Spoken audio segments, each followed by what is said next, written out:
Irmãos, eu sei que tem alguém agora que está fazendo a seguinte pergunta: será que Deus está comigo de verdade? Porque parece que eu oro e nada resolve, nada se concretiza. Parece que quanto mais eu busco a Deus, menos eu sinto a sua presença. Olha, eu estava lendo aqui uma mensagem que uma pessoa me mandou e eu quero ler para você o que essa pessoa está passando, porque ela fala da sua história. E depois nós vamos fazer uma oração e eu quero trazer um ensinamento que você não ouviu em lugar nenhum. Eu vou te esclarecer por que você não está sentindo a presença de Deus. Olha só o que a pessoa disse: pastor, eu tenho que confessar algo que eu nunca falei para ninguém. Eu oro todos os dias, mas parece que Deus não me escuta. Outro dia eu cheguei em casa tarde e todo mundo já estava dormindo. E eu pensei, eu vou aproveitar o silêncio para orar. Eu apaguei a luz, ajoelhei no chão frio lá de casa e eu comecei a falar com Deus com as minhas palavras. Pastor, eu confesso que eu não sei muita coisa ainda da Bíblia, mas enquanto orava, parece que minhas palavras batiam no teto e elas voltavam. Eu comecei a chorar então para ninguém ouvir, porque dentro de mim comecei a me perguntar: será mesmo que Deus está comigo? Será que isso não é coisa da minha cabeça? E então, pastor, no dia seguinte, enquanto eu estava no trânsito, eu desliguei o rádio e comecei a falar em voz alta: Senhor, me dá um sinal, qualquer coisa, para mostrar que o Senhor está comigo. E enquanto eu olhava os carros, as buzinas, eu pensava, será que é só eu que tenho esse sentimento? Parece que ninguém se preocupa com isso. Mas pastor, quando eu fui então na igreja no domingo, parece que a palavra do pastor falou exatamente comigo. Eu comecei a chorar, eu comecei a levantar as mãos, porque eu pensei, será que foi Deus que falou? Ou é porque eu estou buscando ter uma sensação? Confesso, pastor, estou com medo de ser enganada. Estou com medo de ter perdido a presença de Deus e agora eu já não sei mais com quem eu posso me abrir. Por favor, esse silêncio que tem destruído a minha alma, será que é só eu que estou passando por isso? Olha, irmãos, eu fui tão tocado por isso aqui e eu quero trazer um ensinamento, mas para que você não perca tudo que eu vou te passar aqui hoje, eu quero que você feche os seus olhos onde você estiver. Vamos fazer uma oração rapidinho? Vamos pedir para Deus falar com a gente hoje, para que não seja só mais uma palavra, tá bom? Feche os seus olhos, vamos orar. Senhor, meu Deus e meu Pai, nós estamos aqui na Tua presença santa, maravilhosa e acessível. Pai, eu coloco diante de Ti esse momento aqui. Essa pessoa parou tudo o que ela estava fazendo para me ouvir e que eu não seja apenas uma pessoa falando da Tua palavra, mas que eu seja a boca do Senhor nesse momento. Pai, quantas pessoas estão sofrendo como essa mãe, essa moça que comentou comigo. Pai, muitas pessoas estão agora se sentindo no fundo do poço. E eu te peço que essa mensagem de hoje seja um bálsamo no coração dessa pessoa, trazendo paz, cura e descanso para a sua alma. Em nome de Jesus que nós oramos, amém. Glória a Deus, amém? Então, irmãos, nós vamos começar com a mensagem de hoje, mas eu quero que você se concentre.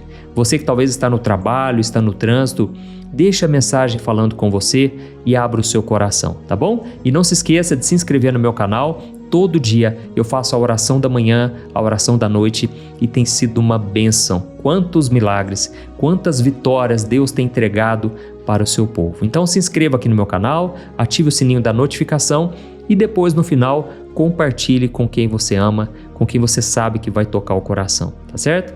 Glória a Deus. Irmãos, eu tenho certeza que a maioria de nós aqui, nós já chegamos a essa conclusão, né? Que em algum momento da nossa vida parece que tudo está travado. Parece que Deus não atende a nossa oração realmente. Parece que esse deserto que a gente está nunca vai acabar, não é verdade? E a gente precisa então falar sobre esse assunto com sinceridade, porque a resposta que a maioria de nós ouve lá na igreja, apesar da boa intenção das pessoas, muitas vezes acaba machucando a gente. E a primeira coisa que as pessoas pensam ou até falam pra gente quando nós confessamos que não estamos sentindo nada é que nós estamos em pecado, não é verdade?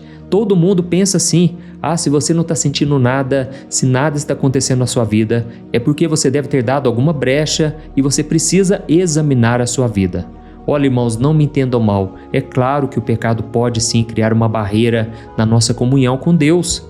Na Bíblia, nós vemos o profeta Isaías dizendo que os nossos pecados fazem separação entre nós e o nosso Deus, e por causa disso ele não nos ouvirá.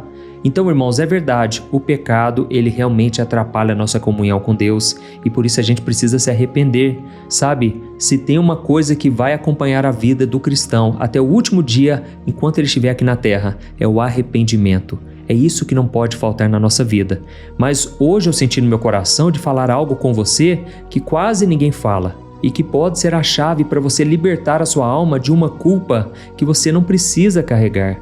Sabe, irmãos, falar que tudo é pecado, falar que tudo é do diabo, é muito fácil, irmãos. As pessoas acham que essa falta de sentimento é sempre porque nós estamos falhando em algum momento, mesmo que a gente não saiba. Mas pensar dessa maneira, irmãos, é como a gente imaginar o nosso Deus como um pai que só dá um abraço no filho quando ele faz tudo certo. Irmãos, eu não sei vocês, mas eu sou pai de um casal, da Lorena e do Daniel. Olha, mesmo quando eles falham, quando eles fazem algo que eu não gosto, irmãos, o meu amor por eles continua o mesmo. O meu amor por eles é incondicional. Agora, quanto mais o amor do nosso Deus, amém? O amor do nosso Pai, irmãos, é perfeito. Então, a primeira coisa que eu preciso que você entenda, a primeira verdade para a gente esclarecer aqui, é que existe uma grande diferença entre a presença onipresente de Deus, guarde isso, a presença onipresente de Deus e a presença manifesta de Deus. São duas coisas totalmente diferentes. Vamos lá, deixa eu te explicar. A presença onipresente de Deus é uma verdade que está na Bíblia, é uma promessa que não pode ser quebrada, porque Deus está em todo lugar, concorda? E a Bíblia deixa muito claro que quem entregou sua vida para Jesus, quem reconheceu que Ele é o seu Salvador, que Ele morreu na cruz pelos seus pecados e ressuscitou, agora essa pessoa é filha de Deus. Ela não é qualquer um, ela não está condenada, ela já foi salva através da fé em Jesus. E o próprio Senhor Jesus prometeu para os seus discípulos e para todos nós que cremos nele. Ele disse assim: eis que estou convosco todos os dias até a consumação dos séculos. Então, irmãos, ele já prometeu que vai estar conosco, certo? E lá no livro de Hebreus, capítulo 13, a palavra de Deus garante para nós: eu nunca o deixarei, nunca o abandonarei. Então, irmãos, essa é a primeira coisa que a gente tem que ter certeza. Isso aqui é um fato, é a aliança que Deus fez com a gente através do sangue de Jesus. Então isso não é maravilhoso? A presença de Deus não depende do seu humor, não depende do seu desempenho espiritual, vamos assim dizer, né? Não depende de como você tem saído nas provações, nos testes, nas dificuldades da vida. E também não depende de você estar sentindo a Deus ou não.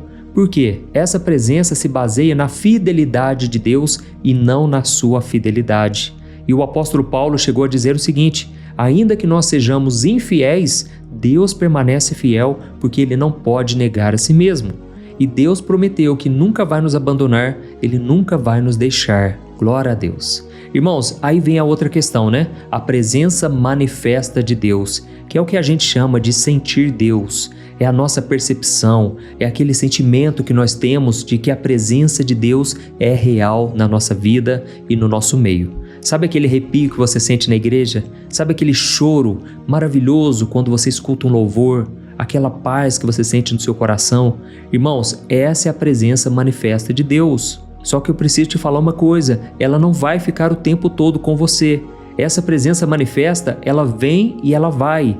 E o grande erro que a maioria das pessoas tem, irmãos, essa grande armadilha espiritual, é quando a gente constrói a nossa fé baseada nos sentimentos, em vez da gente construir na rocha, na palavra de Deus, que é o próprio Senhor Jesus. Amém? Então pensa aqui comigo, Davi, por exemplo, ele era um homem segundo o coração de Deus, ele foi o autor de tantos salmos, né, que até hoje nos inspiram, nos fortalecem, principalmente nos momentos mais difíceis. E olha só, preste muita atenção no que ele orou lá no Salmo 22, o versículo 1 e o versículo 2. Ele orou assim, Deus meu, por que me desamparaste? Por que estás tão distante do meu socorro, tão longe das minhas palavras de angústia? Eu clamo a ti de dia, meu Deus, mas não me respondes. Eu clamo de noite, mas não encontro descanso. Olha a profundidade disso aqui, irmãos. Isso aqui não é uma oração de alguém que se desviou, de alguém que está cometendo um pecado escondido, de alguém que está frio na fé. Não, irmãos, isso aqui é o grito de uma alma que tem intimidade com Deus, de alguém que estava acostumada com a presença dele e que agora só encontra o silêncio do Pai. Irmãos, Davi estava se sentindo abandonado, Ele falou o seguinte: eu estou clamando de manhã, eu estou orando à noite, mas eu não encontro descanso para minha alma, não tenho resposta que eu busco. Irmãos, essa oração dele foi tão sincera, tão profunda, que o próprio Senhor Jesus orou lá na cruz. Ele repetiu as mesmas palavras de Davi: Deus meu, por que me desamparaste? Então, irmãos, Jesus não estava só citando um salmo, não. Ele estava mostrando para nós que esse sentimento é um sentimento real, é humano, e todos nós passamos por isso em algum momento da nossa vida. Então pensa comigo, irmãos, Jesus, que era um só com o Pai, ele sentiu na própria pele o que é o silêncio de Deus, para que a gente não se sinta abandonado. É claro que na cruz Jesus sofreu esse abandono porque ele estava carregando os nossos pecados. Então ele se fez maldição em nosso lugar.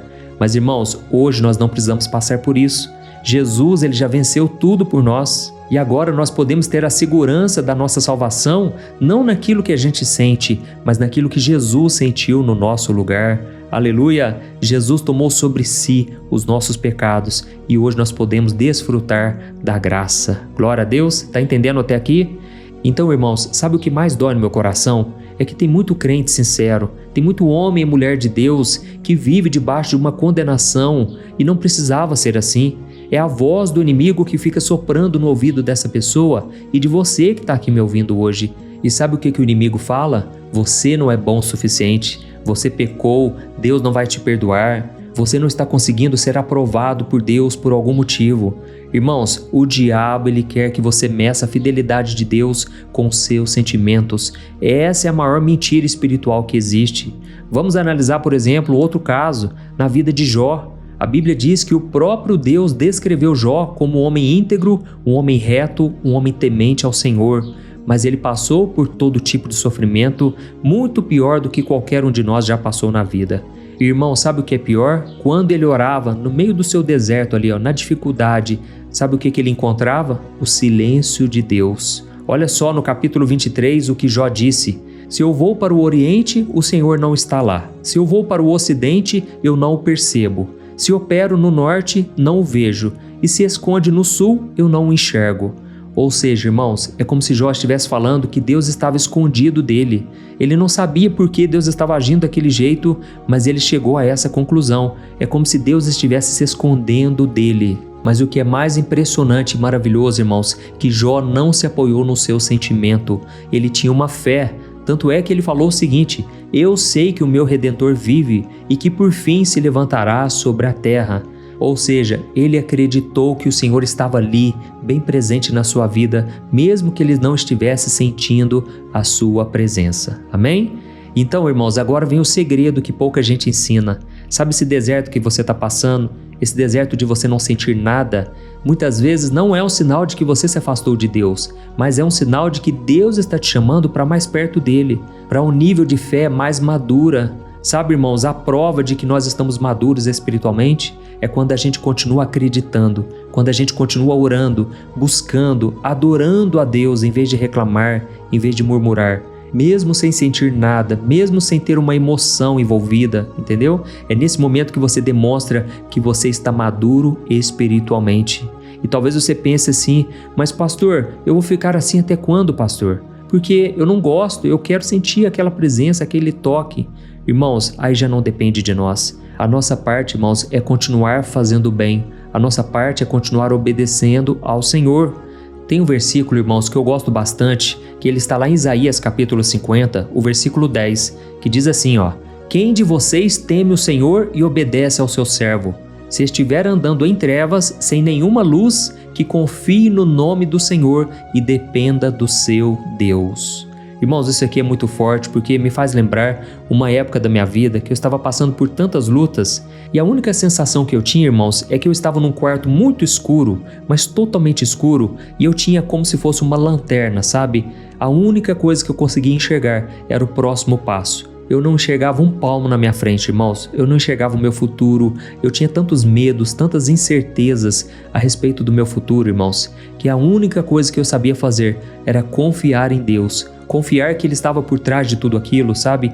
E que um dia aquele sofrimento iria passar. Irmãos, confiar no Senhor é confiar no caráter dele. É acreditar que Deus, Ele não vai te deixar na mão. Ele não está por fora do que está acontecendo com você, Ele não é pego de surpresa. O nosso Deus, irmãos, Ele é fiel para cumprir cada promessa, amém? É Ele quem move as montanhas na hora certa, mas você tem que usar a sua fé. Por isso, não desanime, e eu vou te mostrar aqui agora 4 coisas muito práticas, bem rápidas, para você ter uma fé madura que agrada a Deus. A primeira delas é que você tem que parar de ficar correndo atrás de sentimentos, não fique esperando emoções para obedecer a Deus, tá bom? Segundo, aprenda a conversar com a sua própria alma, porque lembra de Davi? Lá no Salmo 42, ele falou o seguinte: ó minha alma, por que você está tão triste? Coloque a sua esperança em Deus, pois eu ainda o louvarei. Então Davi estava lembrando a si mesmo da fidelidade de Deus, de tudo que Deus já tinha feito na vida dele. Terceiro lugar, não fique se isolando, não fique longe das pessoas, porque Deus, Ele opera por meio de relacionamentos. Então não deixe de ir na igreja quando você estiver desanimado. Irmãos, quantas vezes eu fui na igreja, eu estava assim totalmente acabado, mas de repente eu saí de lá com uma esperança, eu saí de lá com uma palavra que eu recebi do pastor, eu saí de lá mais fortalecido por ter louvado a Deus, sabe? Então não se isole, não fique longe de pessoas, e Deus pode usar alguém para tocar o seu coração também, amém? E em quarto lugar, seja sincero, porque não adianta você esconder, não adianta você colocar uma máscara de super crente, sabe? Chegue diante do Senhor e derrame a sua alma como Davi fazia. Fale da sua dor, da sua frustração, do seu sentimento de abandono, e eu tenho certeza que Deus não vai te acusar.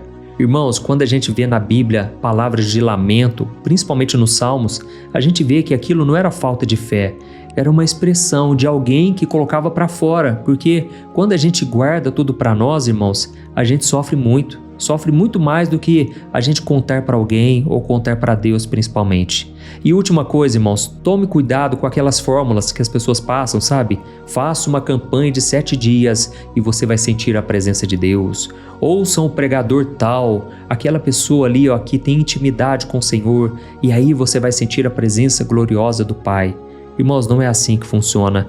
Deus, Ele se revela na hora certa, mas o mais importante é você saber que a presença dEle está contigo em todo momento. Amém? Então, para a gente encerrar essa conversa de hoje, a pergunta não é se você está sentindo Deus agora. A pergunta é: você pertence ao Senhor? O seu nome está escrito no livro da vida, não por causa dos seus sentimentos, por causa das suas obras ou por causa do seu mérito, mas por causa daquilo que Jesus fez na cruz do Calvário? E se você morresse hoje, nesse exato momento, você tem a certeza absoluta de que os seus olhos se abririam na presença do Senhor? Não porque você sentiu alguma coisa, mas por causa da sua fé? Então você está no caminho certo. Continue perseverando, Deus vai te abençoar poderosamente, cada vez mais. Amém? Eu sou o pastor Antônio Júnior. Se você gostou, amanhã eu tenho um encontro marcado com você aqui à tarde, às 2h30 da tarde. E não se esqueça também de compartilhar esse vídeo, porque tem muita gente precisando ouvir a palavra do Senhor, tá bom? Deus te abençoe, um grande abraço.